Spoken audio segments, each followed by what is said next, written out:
পদ্মা সেতু 20,000 কোটি টাকার সেতু, যেটা 40,000 কোটি টাকা দিয়ে বানিয়ে একটা সিম্বল অফ অ্যারোগেন্স। যখন এই বাংলাদেশে বাজেটই করা হতো, সেই দরবেশ লোটাস কামালের একটা গ্রুপ মিলে যাদের কাজই ছিল কিভাবে আমরা বাংলাদেশকে লুট করব, একটা কথা তো রাইটলি চলে আসে, যেই কথাটা বারবার বলে, স্পেশালি আমাদের অপোজিশন থেকে বলা হয় বাজেট নিয়ে, যে এই বাজেটকে আমরা রিকভার করতে পারবো কি পারবো না, বা আমরা কি যেই পরিমাণ অর্থ আমাদের recover, because NBR doesn't have a good track record. এটা একদম দিবালোকের মতো সত্য। আমার দাঁড়িয়ে বললে তো হবে না যে না আমরা এটা করতে পারবো, এনবিআর ট্র্যাক রেকর্ড ভালো না, কিন্তু এটা মানতে হবে এনবিআর এর ট্র্যাক রেকর্ড কবে ভালো না?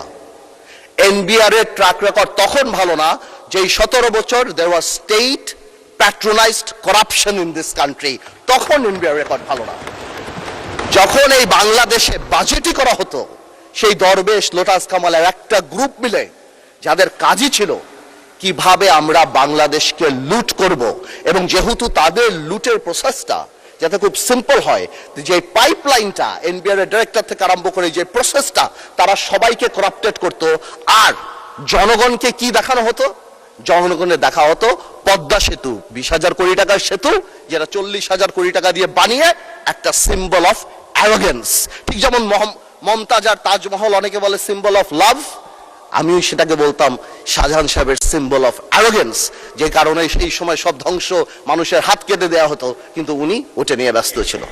সো আমি মনে করি যে এই সরকার, যে আগের যে সরকার ছিল তার সাথে যখন আমরা তো স্বাভাবিকভাবে আওয়ামী লীগ সরকারের সাথে কম্পেয়ার করব, কারণ তারাই আমাদের আগের সরকার, তো সেই সরকারের যে সিস্টেম আর আজকের যে সিস্টেম, হ্যাঁ বিরোধী দলের অনেক কথা হয়েছে যে হয় খুন আছে, ধর্ষণ আছে, কিন্তু একটা কথা বলি, আপনারা গত 4 মাসের কোন পত্রিকা খুলে একটা ব্যাংক লুটের খবর আপনারা দেখাতে পারবেন না।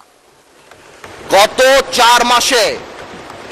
4 মাসে আপনারা কোন ধরনের পলিটিক্যালি প্যাট্রোনাইজ, আপনি যদি লাইব্রেরিতে যে শুধুমাত্র আওয়ামী লীগের প্রথম 6-7 মাসে দেখেন, অতদিনেই কিন্তু বেসিক ব্যাংক খাওয়া ওই বাচ্চু সাহেব আরম্ভ করে দিয়েছিল সেপ্টেম্বর মাসে। তো সুতরাং হ্যাঁ, বেনিফিট অফ দ্য ডাউট আমাদেরকে দেন ইনশাল্লাহ, যেহেতু আমাদের নিয়ত ভালো, যেহেতু আমরা একটা ওয়েলফেয়ার স্টেট করার চেষ্টা করছি, সেহেতু ইনশাল্লাহ আপনারা যদি সবাই একসাথে থাকেন, আমরা তো সবাই আওয়ামী লীগের সাথে যুদ্ধ করে পর্যন্ত আসছি, let's not do politics with budget. আমরা বাজেটটাকে ন্যাশনাল ইস্যু বানিয়ে